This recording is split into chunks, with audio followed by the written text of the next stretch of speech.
Recording has started. Sorry.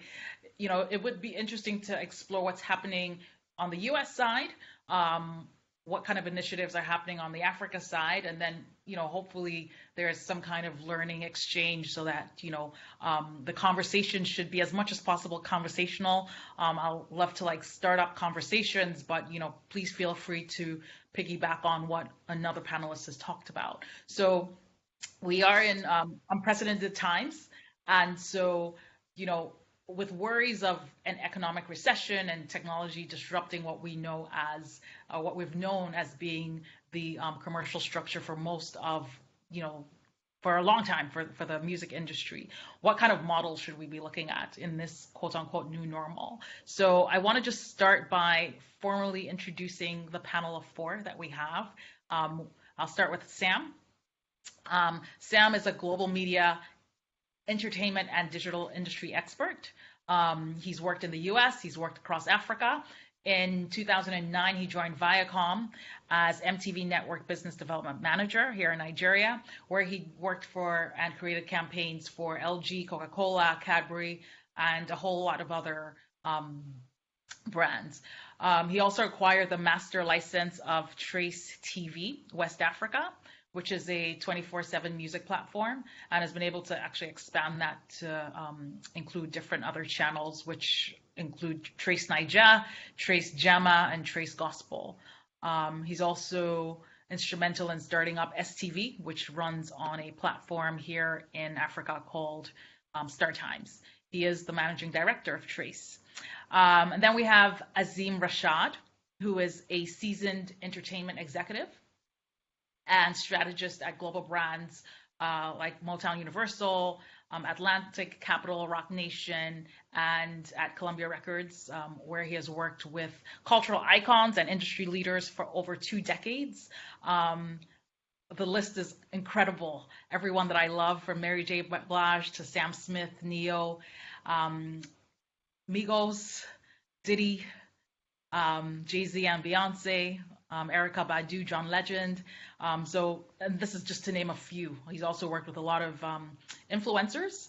I think it's key to note that he's been fostering a global footprint, and we hope that footprint includes Africa, extending from music into literature, film, gaming, and charitable initiatives, as well as content creation. So would be so excited to hear from you. And then we have Priye, who's the founder and CEO of Aristocrat Group, an African media entertainment firm headquartered here in Lagos, Nigeria.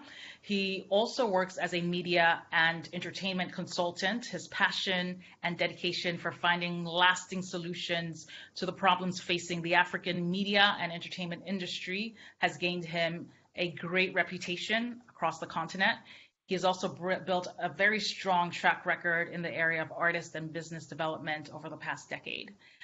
And last but not the least is Mr. Lester Pace, who is the new Senior Vice President of Radio Promotions at Rock Nation. And I don't want to get back. I mean, your background is so colorful, and some of the names that you've worked with, also major fans, Ghetto Boys, Hawk, Scarface, and many more.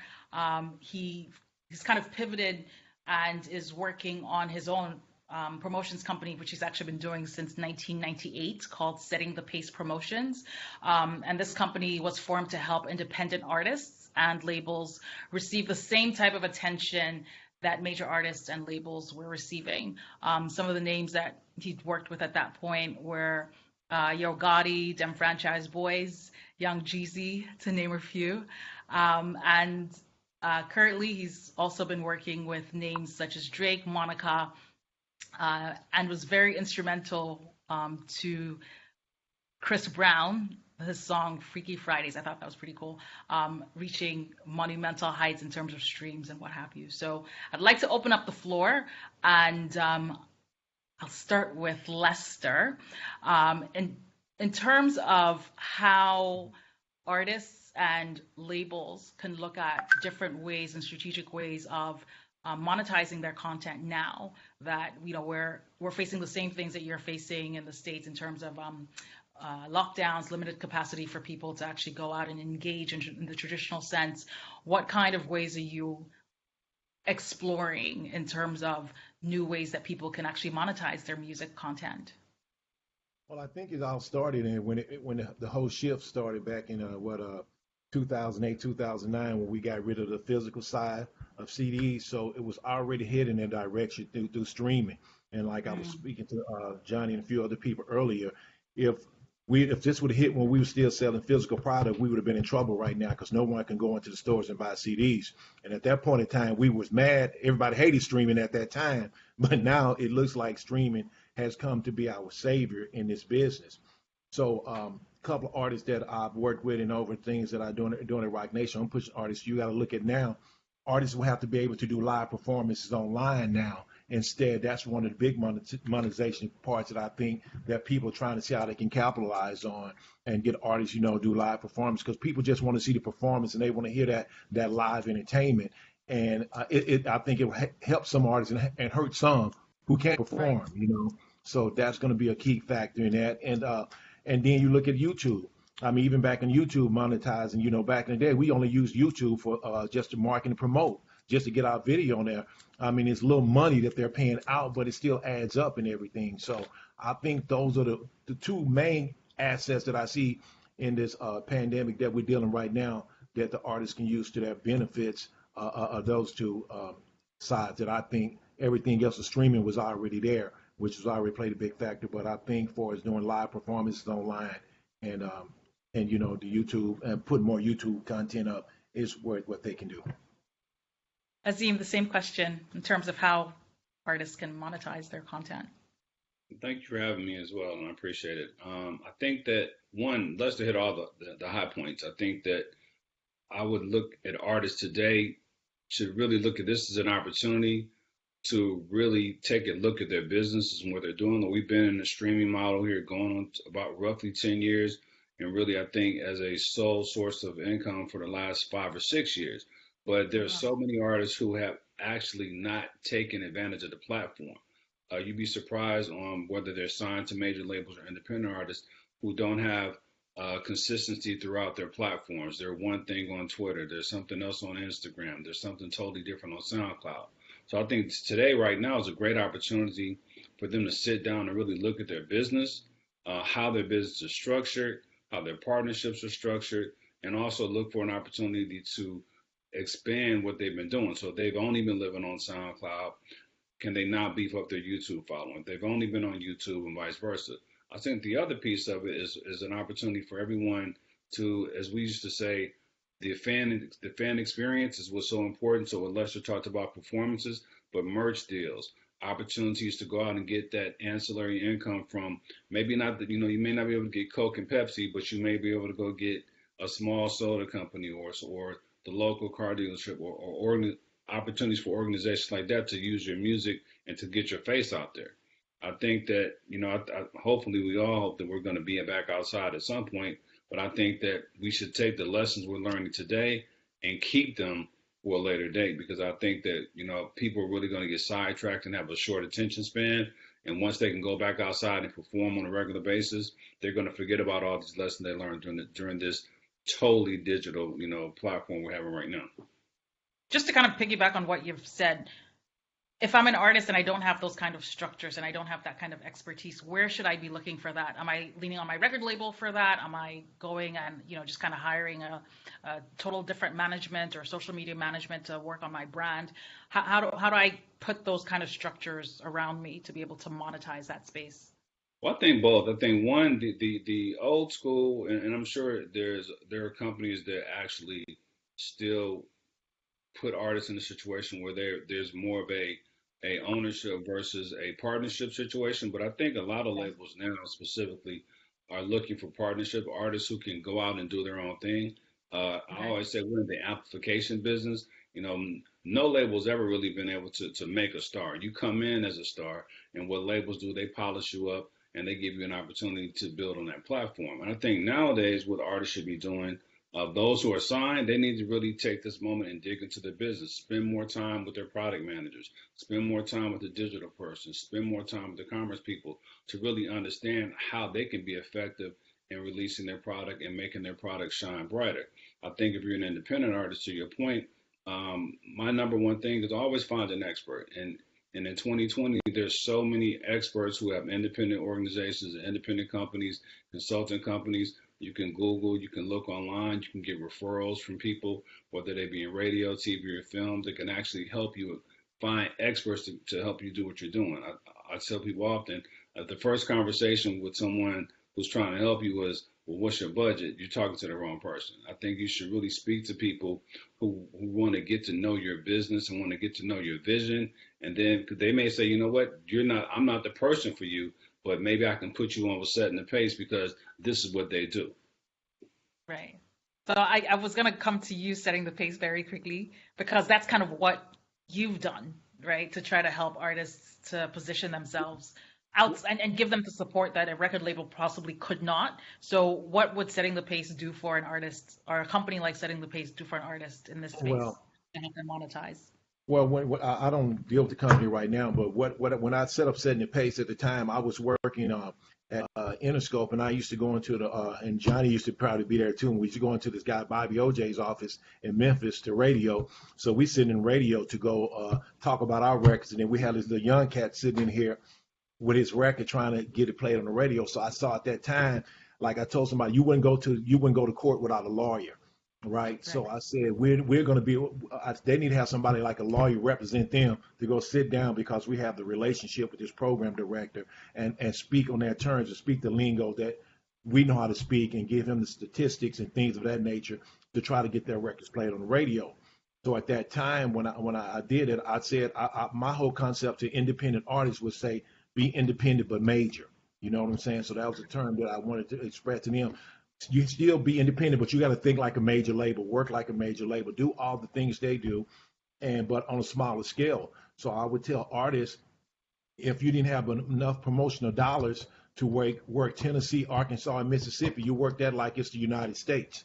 Okay, you do marketing and promotions in the areas that you're able to get to in 2 or 3 hour time frame. So that's what I would do. And now I tell artists now that the playing field has changed to me, and this is my own aspect of the game, is that artists have to look at the whole world. And what I'll do, I'll use an artist that I have right now. And it's funny, and Azim's on here. It's funny that we're having this conversation. Azim, I found this guy in Memphis by the name of Jay Howell. He was an R&B singer. We heard his voice. I brought Azim. We heard this guy. His voice was incredible. So, and this was like 3 or 4 years ago. So try to reach out to help him get a deal. He couldn't get a deal, but he had great music. So I told him and his producer to start their own company, and I would guide them and on a more so on a management role and help them out. So now at this point, we put a song out, on radio last year. It did pretty decent, but it didn't do the streaming numbers, and that's one of the things that you got to find out and not lose that great feeling that everything works out. So it didn't work out. So what we started doing, it's funny that we're having this call. I came in, and you have to look at the aspect of what format is your music, and not look at your format just for the United States. Where is it around the world that people like your music? So when I looked at him being an R&B artist, I found out Africa loves R&B music, Japan loves R&B music. So I went online. A matter of fact, there's a company called Chartmetric, which is anybody listening, they definitely should look at Chartmetric, because Chartmetric can bring down, give you an aspect for all of the things from Instagram to all of your social media platforms. You can see them all in one whole number. So you go and look at an artist that's similar to you on Chartmetric or somewhere, and try to base, okay, well, they have fans in this place in South Africa. Maybe I should target that. And so that's what we did with Jay Howell.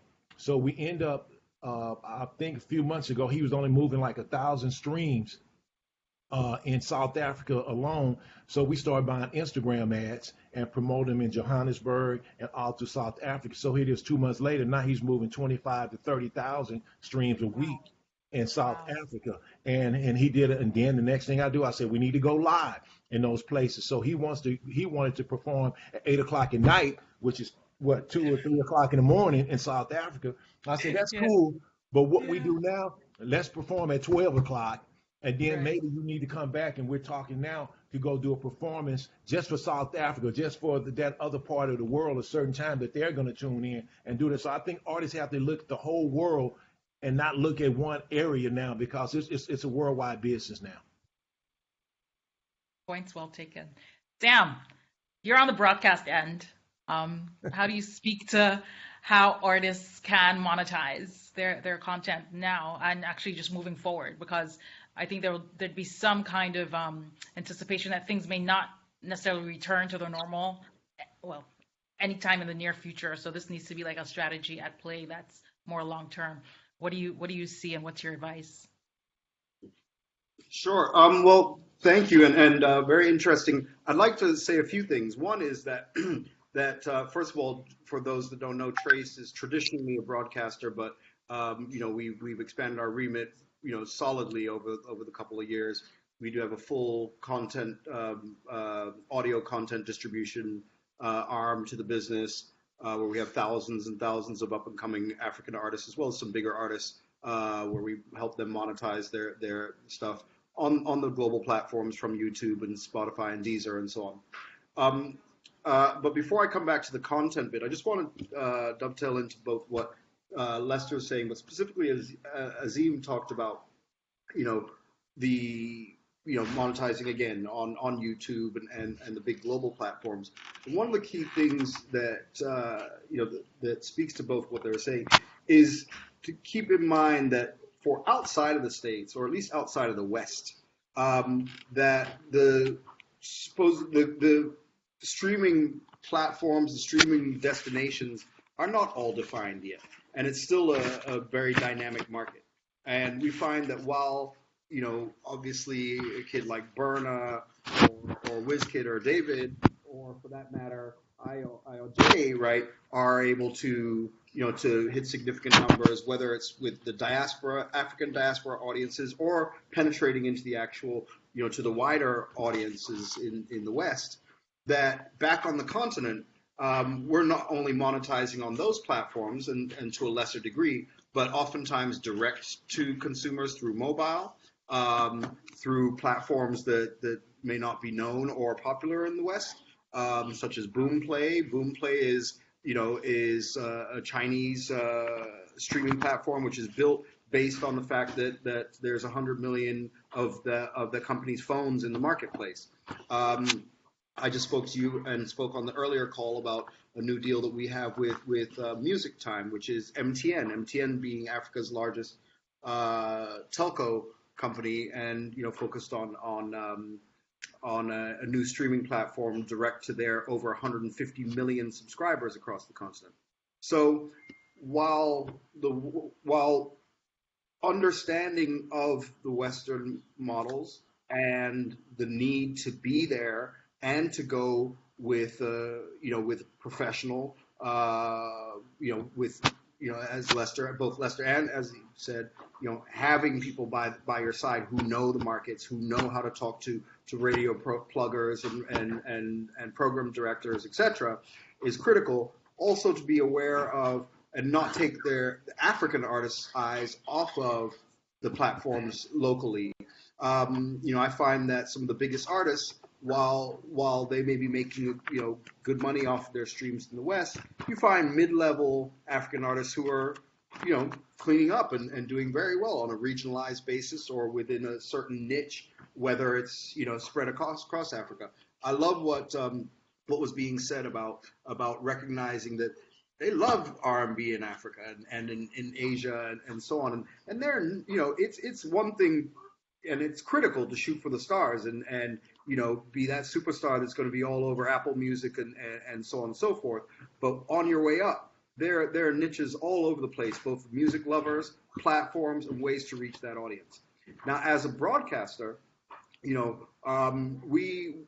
Trace is recognized as being kind of the I guess premium broadcaster for music on the continent, because we have I think 15 channels on the continent in 54 countries, right? So we're getting to all the audiences, and we're the one the one media platform that pollinates both the English speaking, the French speaking, and the other, including the Portuguese. Hello, hey, Petey, you made it. Yeah, But you know, and it's critical that we as a local and international player, for us, it's important that we pay our music rights. We pay for the rights to air the videos, hoping that money ends up in artists' pockets. But again, at the fundamental place is the idea of education. They need to be aided with the right people around artists to help them get, to be guided, to make sure you're registered with collecting societies, that you're finding people who can help you monetize, not only on the global platforms, but on the local platforms as well, and find where your market is and go to them. Again, we have artists here who don't have a song or even their name even beginning to break in the States, but are doing millions of streams in in Uganda or in XX country. And American artists and well, not even American artists, international artists that are looking to be more in touch with the audience, just like you talked about, Lester. There's a place for you, and there's lovers of your music in this market and that market. So there's once you can bring the teams around you to fill all of those gaps. Even a mid-level artist on their way up can do very well. Right, Sam. I don't want to interrupt you, but I mean, you brought it up. I had it written on my notes. I just found out a few weeks ago about Boomplay, and so I had to go to any artist out there. And what I found out, if your digital service provider might not be distributing your music to Boomplay, and I found out about Jukes as well. So it's a couple that I found out that was on the DSP sites, and I think Boomplay had 150 or so many million. The numbers it was incredible. So that's the point. I think that if the artists take from him, they have to understand whether if you're in the States, I don't know who's distributing their music over there, but if you're dealing with a distro kid or TuneCore or Symphonic or somebody, go into your back office and check and see where your music is being distributed to. If it's not in any of those places like that, like you said, you need to get on top of it, because the whole thing, my artist just last year, he was working a job, probably making $500 or $600 a month. Okay, so he moved to Atlanta. We put out his project in September. Now he's getting $1,500 to $2,000 a month. You know what I'm saying? So now he doesn't have to work a job. He can continue to work on his craft and focus on his music. But the main thing you got to diligently do your homework and go into your back office, whoever you're dealing with. And then, like you said, reach out and look at this as a whole world. This is not just the States. It's great to be hot in the United States, but even with my artists right now, we're focused on South Africa. I mean, the love that he gets from there and Nigeria, and just it's crazy. So you touched on a lot of great points, Sam. Thank you. We need to get his video on Trace, Sam. Yeah, we do. Bring it on. Hey, don't worry. I'm gonna be calling Sam after this call. Sam will be my best friend. I might come get a house with next to you, Sam. Come on down. You just seen the kids, huh? Okay. Pierre, how are you? Would love to hear I'm from good. you. Sorry. Go ahead. Sorry, I had little technical issues, but I'm back now. So hope you guys can hear me. Yeah, we can hear you. Great. So we're just kind of getting everyone's perspective with regards to how artists, and we can talk about artists, we can talk about record labels, in this time where, a lot of the traditional ways of monetizing content have kind of fallen off and everything's moving towards technology. Are they other things, especially, speaking even to the continent specifically, what other ways can artists / labels look to monetize their content?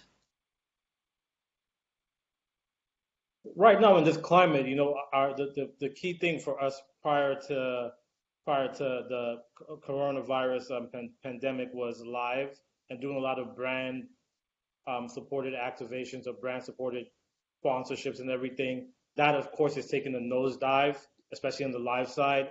And again, technology is what we have right now. There are a lot of online activations, hopefully, that we're going to be seeing in the next quarter or next half of the year that we're hoping to pick up.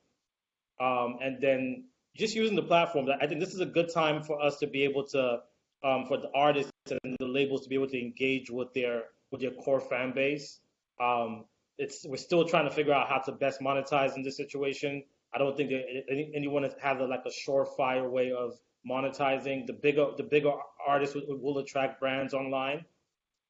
The smaller guys still, unless you get on like the fan sites and create a paywall for give your fans access to you or your music, that might be the only shot you have right now, because I know streaming is down about 11% globally.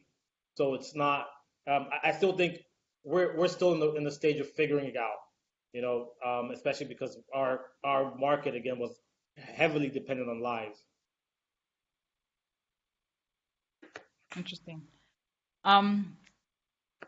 Azim, I think I'll come back to what you're talking about, but I wanted to just ask this question. For most African artists, it's interesting that Lester is saying that you guys are looking at, Africa as a market, to kind of monetize and, increase their footprint. A lot of African artists are looking to cross over, right? And see how, especially, Afrobeats is getting bigger, to see how they can be relevant, right? And use that as a different revenue to increase their, increase their income. Sorry. What do you think are the opportunities for African artists in America and with, American record labels? Well, I'd like to really piggyback off of what Sam was saying. I think that, as the old saying, all politics are local. I think the same exists for music, and we have the same issues on this side of the water as well. Artists who are in Dallas or New York or LA will clamor that there's no support for them in that marketplace. And I think the challenge and the opportunities that everyone's looking at being Hot 100, #1 on Billboard, MTV, BET Award. And there's so much money, there's so much opportunity on the bottom. There's a passion project I have called Behind the Mic, and the conversation starts with there's 5 jobs in front of the mic, but there's 500 jobs behind the mic. And that speaks specifically to people who want to be artists or entertainers or athletes, not understanding there's an entire economy behind the scenes and people who make great livings pushing out product, pushing out artists, supporting athletes, etc.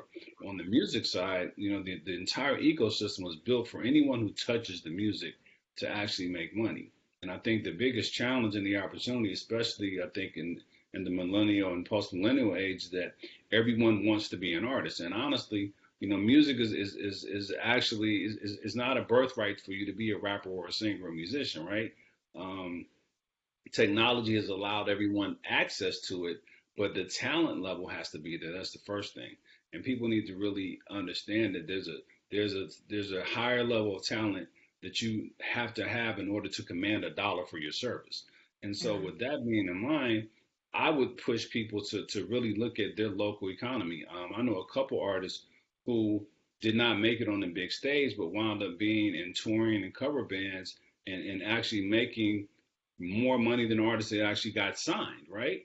So when you talk about a global economy where if you go region by region, territory by territory, and if you either yourself or through your team have the acumen to put your music out in every single one of those territories independently, you'd probably be better off than a lot of artists who are signed to major labels. The other piece of it, I think, is an understanding that, music is an emotional medium and it hits people different ways. Afro beats, because the continent is so huge, obviously that's where it is. It's the same way with mainstream hip hop in America, right? Sometimes the music doesn't cross the same way. So I think that one, I would own my backyard, to use an old saying, where I am, and then I would try to get as much ancillary opportunities in anywhere else in the world that I absolutely could. So one, the exposure levels is key, getting the music to those people. Two, finding a community of people who will support that product, no matter how big or small, and then expanding that community as far as you can. Right on point.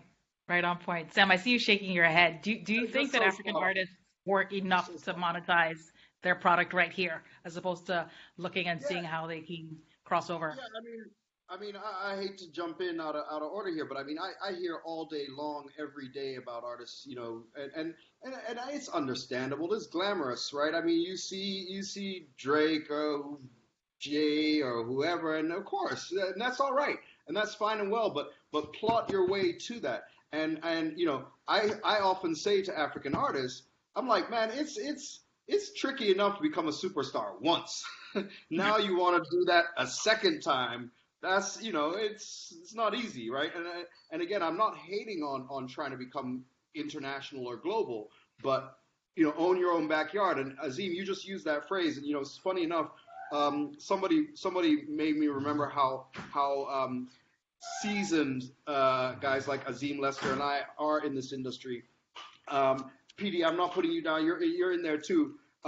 They said, look. If anybody tells you about worry about your local market, it's a digital world. So I now use the term your niche, and you said that as well. Find your niche and get in there, because it may be some kids in Japan who love you.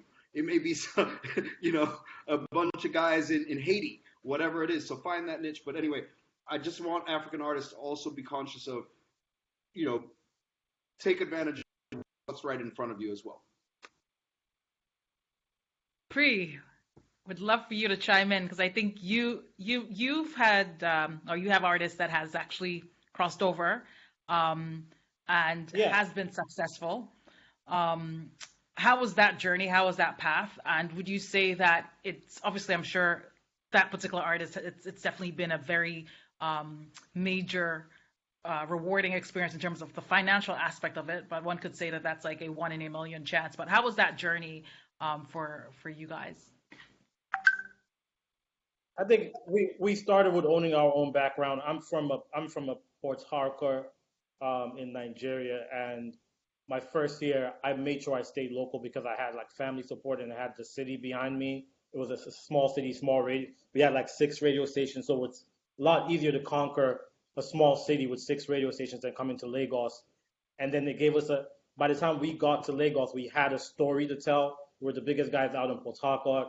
And we did the Lagos thing, and then we've built step by step from one phase to the other, and that's always been our strategy with every artist that we take, where we build from ground up, from where you're from, if you're from Benin, if you're from Port Harcourt, if you're from Ibadan or wherever it is, get your local audience, build, and just build gradually. Now the issue where you see a lot of artists try to cross over is because when you take out the live, we're not making enough money off of streaming music in our territory right now. All the money from streaming actually comes from the diaspora. That's why you see a lot of African artists shoot or aim for the diaspora, not because there is a local market that is primarily shows and endorsements, but where it comes from making money off of music, all that money is coming 90% from the diaspora. So that's why you see a lot of African artists want to be out there. They want their streaming numbers to be up.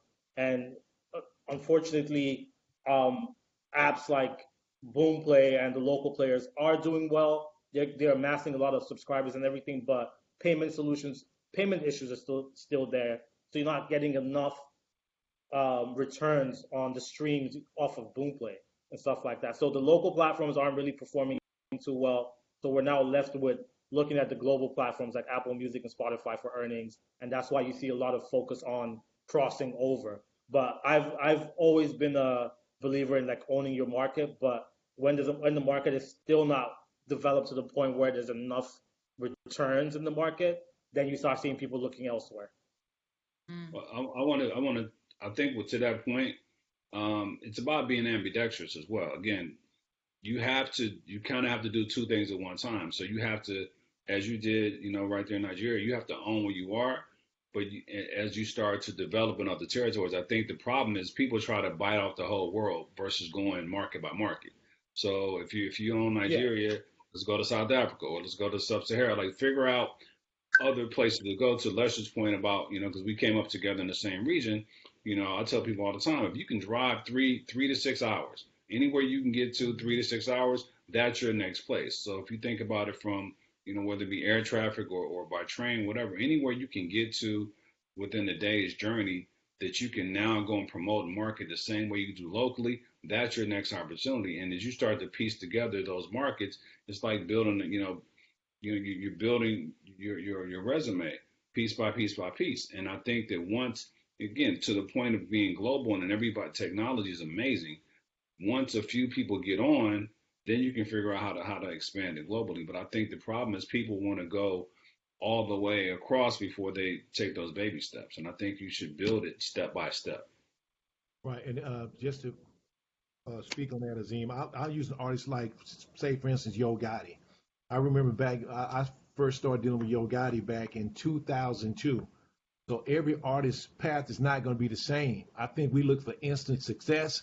If this doesn't happen in a year or two, then okay, 3 years, then I'm doing it. Yo Gotti started back then, and I use him as, like say, as that example. He would put his marketing dollars, and we would work those little small territories. He was in Memphis. He would go work Arkansas, Alabama, Missouri, and those places.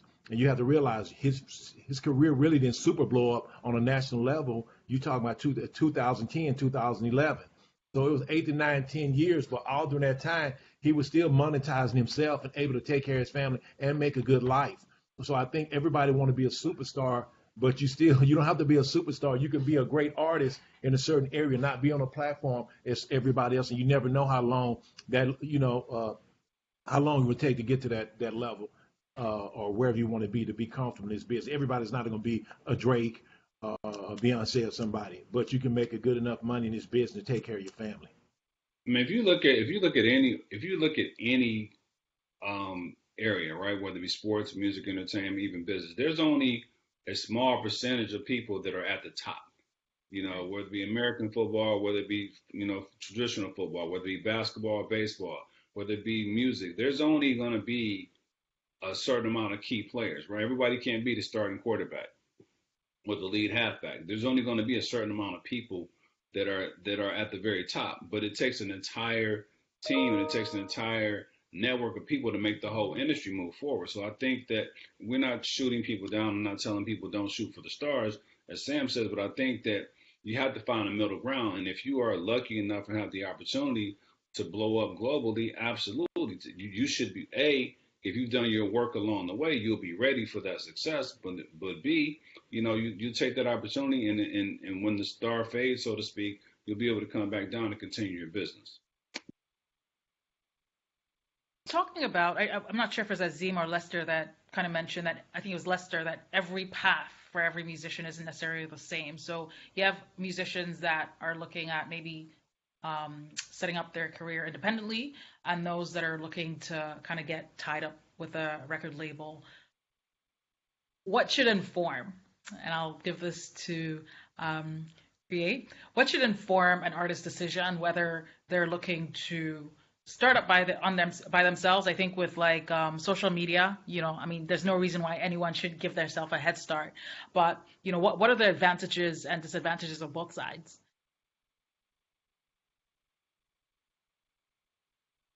Can you hear me? Hello?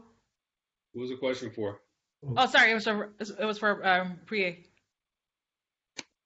Well, I think for me, I always say you have to know as an artist what you need or what you're looking for, what your long-term goals are.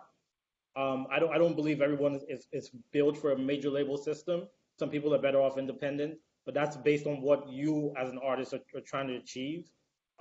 At a particular point, if you've built your career to a point where you feel like you need the assistance of the network or the financing of a major label, at that point you make the call to go into that system. But I always promote like trying to do it yourself for as long as possible. As long as I always promote, be independent, build as much as you can build, and make the necessary partnerships and alliances whenever you need to, and then at the right moment partner with a label, go into a label system. If not, go the journey alone. As everyone has pointed out here, that you don't have to be a superstar. You can build a great career from being a B-list, C-list, whatever list you feel you're from. You can always make a great living from that.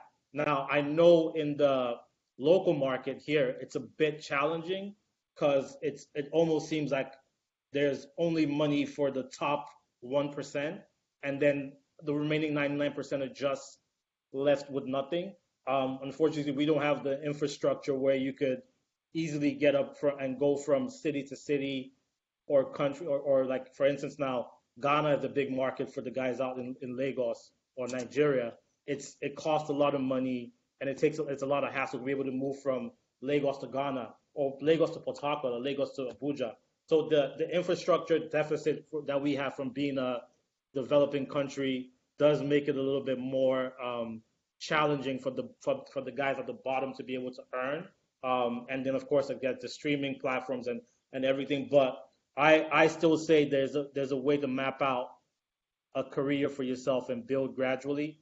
It's not always easy, and it's not everyone's not going to make it, but just do what makes you comfortable. Find your lane and find your spot. Sam, especially I think in most African countries where data is still an issue, right? It's not so cut and dry. Like we're hoping to get to where the U.S. is, right, in terms of having everyone having the ability to be able to stream, and so obviously that then makes it easier for an artist to monetize their content. What then is the importance of still radio, right? How relevant is radio and television right now? And are there ways from your position that you think that artists can actually be leveraging those mediums in a greater way to be able to make more money? No, absolutely. Beyond, so obviously the streaming is the core, right? That's your music. That's where you make the money. But first of all, I think radio and TV, they're slightly different. So first of all, TV on the continent, yes, we're having cord cutting, but not at the same rate that it's happening in the West. It will continue to happen, and even as it further declines, well, actually, right now during the pandemic and the stay at home, our ratings and viewership is actually up quite significantly. But following this, we still expect it to continue to decline. But there's also an add-on effect where there's a certain amount of credibility from being on TV, which kind of stamps you more as a proven artist, so to speak. So that effect will continue to linger for quite a while. And radio, it's going to be significant for at least the next 10, 15 years, just, with, the markets as they are. 90% of people are or maybe not 90, the actual numbers are, I can give the actual access to TVs, or at least pay TV, where they're going to see consistently one artist and this or that. So radio is the medium that still hits the masses in a major way. So they're both playing a major part. What I would say is that specifically more so for TV, but also for radio, that adaptability and innovation is a critical element. Artists here on the continent, and it plays a little bit to the U.S. and to the international markets as well. Their physical presence is, like PD was saying, people are making their money out of appearances and shows and the like. And how do you mimic that? How do you give that access to every weekend for birthdays and parties in Lagos? How do you start to do that across the continent? Can you shoot pieces of content, whether it's generically, and girl are getting married this weekend, hey, I love you. You don't even have to say their names, and they buy that video to put into their Zoom call for $100, right? And you could suddenly be selling that to 1,000 events a weekend, right? Same with doing additional content, which can drive more interest to your music content. And radios and TVs across the continent are constantly looking for unique and available content. So it's it's understandable, again, to default, and what we've all talked about. I think Azim, you rounded off by saying it perfectly, and Lester, we're not trying and PD, we're not trying to say don't shoot for the stars. Shoot for the stars, Right. but plan your route along the way. And if you end up at 80% or 60%, there's still a real market for you and a real living to be made in the music industry. So likewise, if you're an artist on the continent or you're an artist in the West trying to be further out with your audiences, shoot some exclusive content. You don't always have to jump to YouTube, especially when it comes to the continent. There's TV channels, Trace, MTV, Sound City, and a whole host of others on more localized basis who would love to have some exclusive content talking about what your studio process or whatever it is, and they will be happy for you to put your streaming handle there or your Spotify link. Like Priye said, the bulk of the streams are actually coming from outside, from the diaspora markets. But your local link for your ringback tones, your local link for boom play, whatever it is, and so you can by being a little bit more. Somebody said it on the earlier call, ChiChi, and they said, if you're operating your business like you were before COVID happened, good luck. It's going to run out at some point. And if you're not thinking and adapting and being like, what the hell else can I do? And you better be racking your brain and coming up with every other thing you could possibly do. Your local telco, if you're a mid-range artist, your local telco is always looking for content, always looking for you to engage. Sure, MTN or whoever it is, they may take a lion's share of the monies, etc. But they're also an incredible platform. And if you're out there, MTN would be happy for mid-level artists, not even the biggest artists, to come in and do live tweets on a weekend with them on a Friday and talk to their to the audience and leak out an exclusive track which they can put on Music Time, and then if they can find something that sticks, it's yours. You own it. You can still blow it out to Boomplay and then Spotify and then Deezer and Tidal afterwards. So be innovative. Keep that long-term focus. Keep that big game focus, but innovate on what you're doing, and your audiences want to hear you. The platforms want to listen to you and share what you're doing. So get active.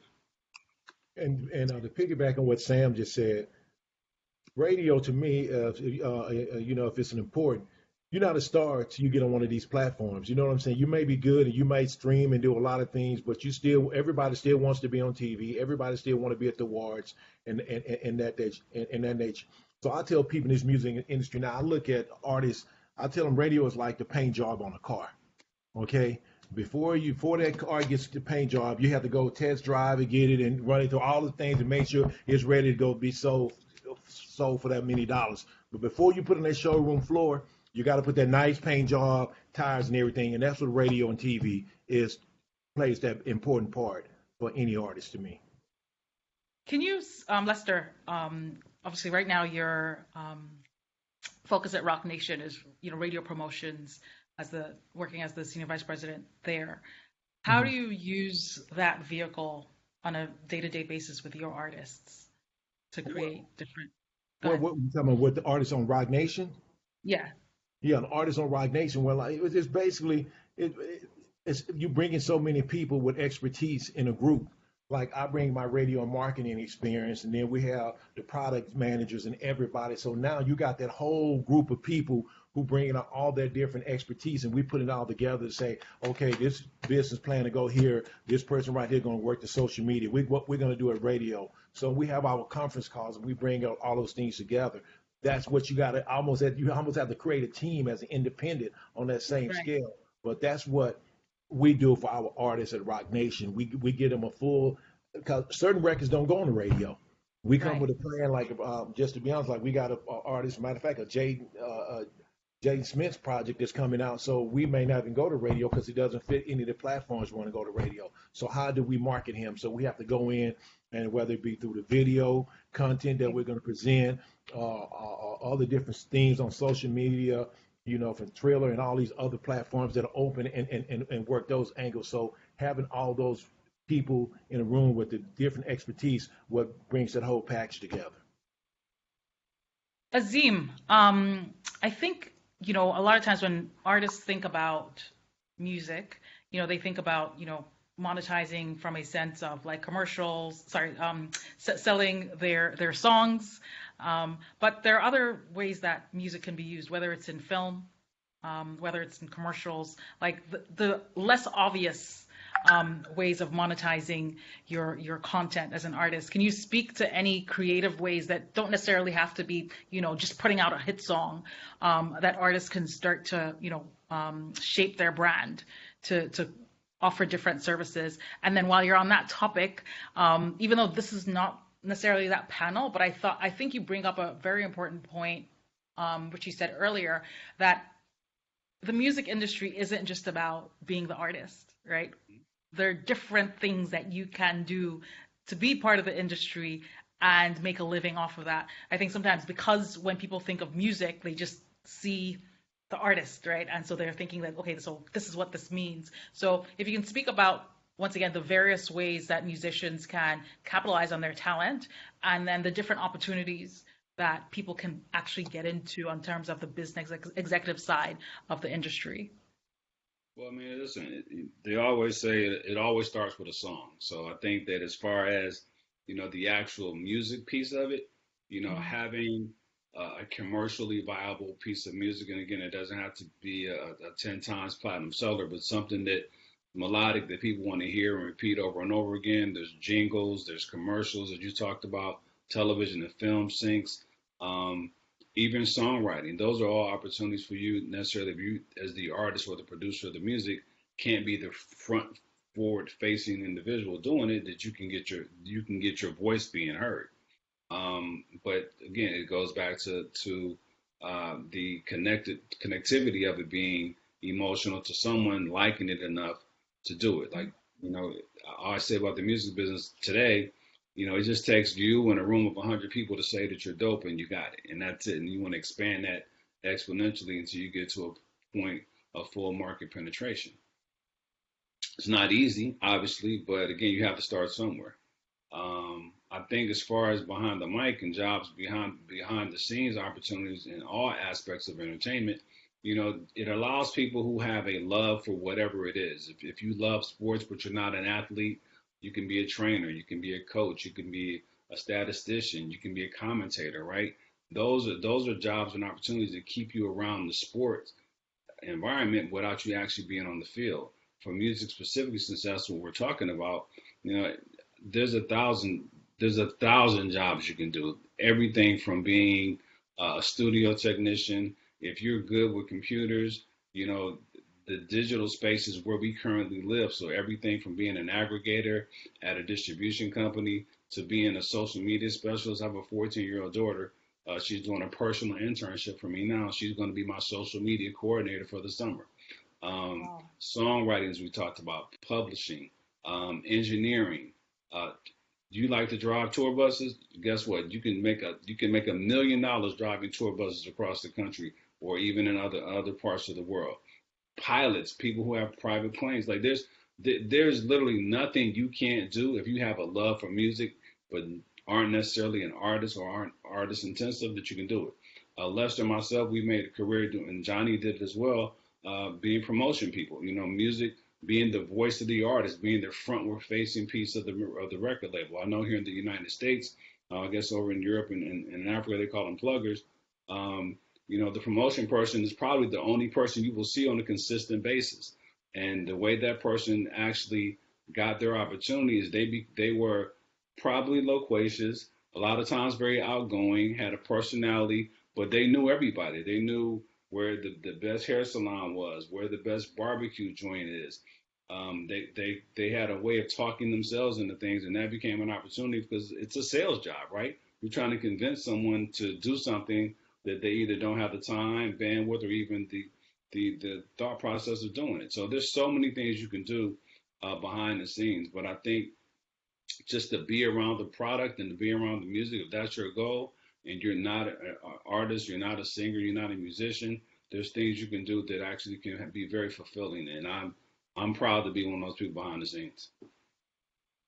Priya, can you speak to... Just to piggyback off. Yeah. Yeah, we are both. Just all to of us piggyback are. off of that. So for me in 2016, I started off as a label, and just because the label business wasn't really working out because of streaming, what wasn't there in the early 2000s, early 2000s or late 2000s, we decided to make a pivot and turn ourselves into a service company where we started making content for brands. We made content for Coca-Cola, the West African business unit, for Coke Studio. We made some content for Uber. We went into experiential marketing, doing live shows, just because the source of revenue, where it was record sales, wasn't existent back then. We had to think outside the box and say, you know what, we have these skills of creating music or creating content or putting up these campaigns.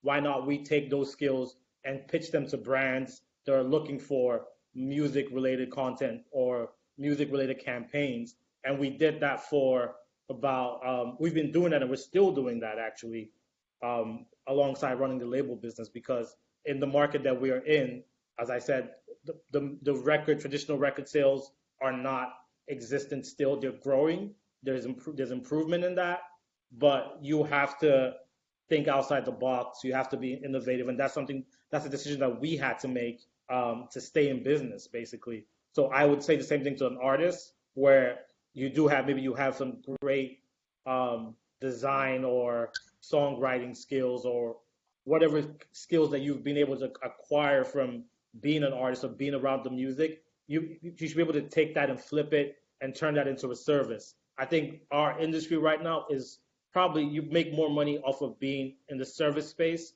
being a plugger, being a video director, being a stylist. You're probably making more money than artists in this space. So I always push, like, you have to have a service mentality as an artist while you're coming up. So that's a big thing for me. Sam, do you have anything to interject on this? Can you hear me? I think Lester has that. Because then, you could be on the label side, but then obviously there's space on the media side to be involved in the. No, absolutely, and I think what oftentimes when we're speaking on these panels, we're using all these big words. It's stuff people understand. It's convergence. It's all converging, right? So artists are.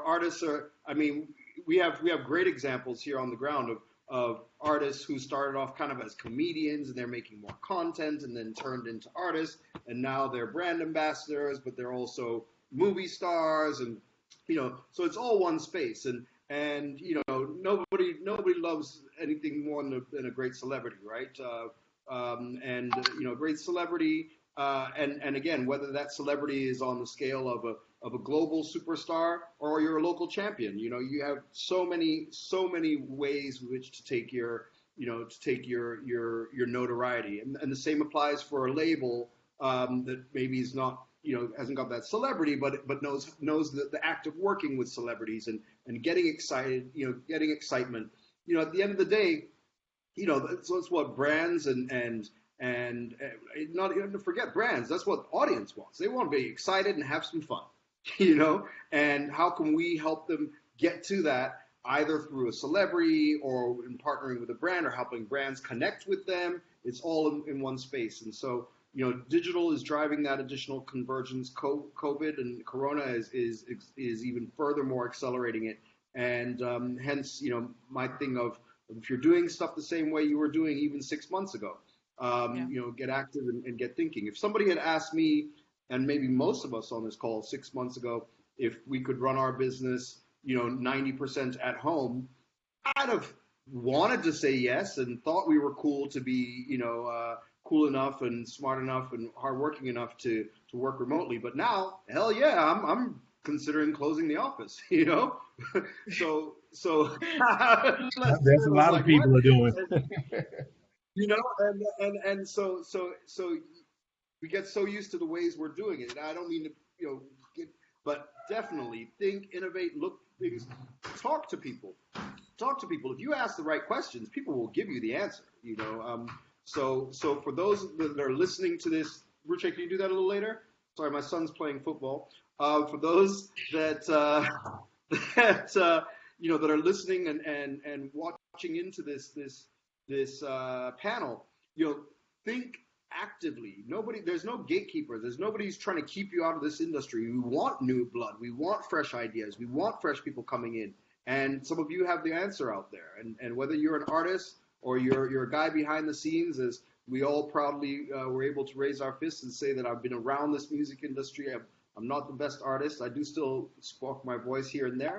But come on in and think and bring new ideas, and don't have to do it the way it's been done. Thank you. We're almost at the end, and what I want everyone to maybe speak to is we're having this call. I know Azim had to leave, but we're having this call with our American counterparts and us on the continent side. Are there any opportunities moving forward as we move into a global market space for different kind of collaborations with independents working with independents over there, or labels working with labels over here, to just really push the market, so that what we're asking artists to do, which is expand their footprint, as executives on both sides of the pond, what are different things that we can do to make sure that we're working together and maximizing the market? I think things of this nature, because right now I just made a friend out of Sam to get on this call and everything. So, we didn't have access to know who to call or what to do. So I think in some type of way, we may need to come up with some type of directory, who does what in these different continents, that we all can start collaborating and use our expertise to help each other. And then bring artists together, because there may be an artist over in the States trying to figure out how he can get over to Africa, and then they can get together and do a song together. You know what I'm saying? Okay. And put more music out there and share on their platforms. And now they can also create a totally different sound to bring. It's like, I remember when I worked at Interscope back in the day, when Eminem said when he went hooked up with Dr. Dre, that he brought Dr. Dre his fans, and Dre brought him his fans. You know what I'm saying? Yeah. So I think artists need to get together, and not especially independent artists. Don't worry about an artist has a good following. This guy got 20 or 30,000 followers on Instagram. You got 20, 30. You guys may come and do a live show together. Not like they're doing the verses. Now you two there, and now your audience had a chance to hear this artist, and you can start building from there. That's some of the things I would like to see happen that I think could work on both sides. Awesome. Sam? You're on. I can't really add much more to that. I think that's just right on the money. It's absolutely right on the money. There's, at the end of the day, the music brings it around, but the music is ultimately that track that we can bounce to when you're, when we're out of the club or whatever it is. But everything around that is. I think that far too much. Especially, and I keep talking to African audiences because I'm here, but we're looking to the West as the solution. Trust me, there's artists looking here, there's labels wanting to be involved, there's content creators, there's influencers. Let's make it an exchange, let's make it mutual. Awesome. Last but not the least, Priya, your take on how we can collaborate more to make it a bigger pie for both people or both sides. Same thing as he said. Same thing. Yeah, same thing as Lester and Sam have said. Platforms like this, getting the artists connected to each other, getting us connecting to each other, building that bridge. That's what this is about, building a bridge. So actually establishing that bridge for people to be able to cross. On our part, we're always looking for partners in different territories. We recently did a JV with Universal Music France, which of course puts us in the European and the UK market, gives us more presence in that market with our releases coming forward. So it's doing the right business partnerships, doing the right networking and connecting with everyone that we need to connect with, and then also making sure the artists are doing the same on their level. And I think that's what's going to lead to that collaboration growing and building a bigger ecosystem.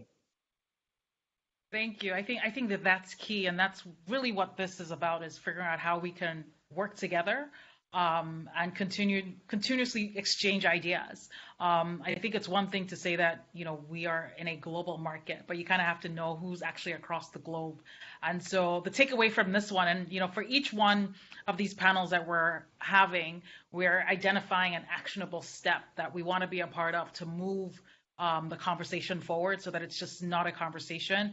And having that directory, Lester, I think is key, so that, along with having these kind of panels that bring not just musicians. I mean, we're going to be talking to people in television and film, African Americans on, there and Africans here, is to look to build that directory and start to facilitate more business relationships that can forge ahead and actually be more money for everyone. I think that's really what we're trying to get out of here. I will send it over to Johnny to just kind of close out this session for us. You're on mute, Johnny. I just unmuted myself. Listen, I think this session, the biggest thing I heard was Sam and Lester are new friends. So that's absolutely awesome. The other thing, one of the benefits of being a member of NABFEME is our directory, that you can go online to our website, click that directory, and see who is where. But even more importantly, what has come out of this call, ChiChi, putting it back on you, that it may be even more important for us to start working on an international directory, because you see what this has brought together. And so we did the seminar with the mindset of exchanging information and exchanging ideas between us here in America with you guys there in the continent. But look what happened. Like, Lester can't wait for us to end this call, so he Lester want us to say, okay, we love everybody, gotta go, because I need to get on the phone with Sam. They gonna have their own Zoom or what have you, and that is absolutely amazing. I think that everybody that is listening to this call, reach out to ChiChi. ChiChi is our face, our eyes, our voice, our ears, our everything there in Lagos. I don't know if I'm saying it correct. Lagos in Nigeria. How about that? I said that right, I think. Reach out to ChiChi, because she is our connection point. She has an amazing company, Splint. You might want to look into that too. They are doing some amazing things there. So the fact that we have collaborated to present these sessions, we can do it globally. We don't have to wait on somebody else to tell us what to do. You guys have been saying it all morning. We don't need anybody to tell us anything. The biggest thing that we need to do is be one. We need to be of each other. We need to understand the power that we have when we come together. The music, so it may be small in one place, but just imagine how large or how it could embellish itself if we work together. Everybody, like you said, is not going to be a star. But I don't know, you can be a star in your own backyard. It depends on define star. So this is amazing. Being able to pay your bills. Absolutely. So we did earlier, we talked about structure, which was amazing. We learned some really great tips. And as I said before, you will be able to go to the NABFEME Africa Facebook page and catch that first seminar. We'll be finalizing this one. You'll be able to go back. Maybe you missed something and see this particular seminar on the NABFEME Africa Facebook page. Coming up tomorrow, we got Getting a Good Deal. I believe it's artist representation, if I am correct. Getting a Good Deal. And we talked a little bit earlier about radio. Well, we're going to have two very strong professionals. We got, and I hate butchering names. Because Sean, I got, you're going to, the GM. ChiChi Owoko, y'all. Thank you so very much. I appreciate that. That's tomorrow. Listen, follow us. We're on all of social media, NABFEME Africa on Facebook, NABFEME Africa on Instagram, NABFEME, the parent organization. We're on all of social media.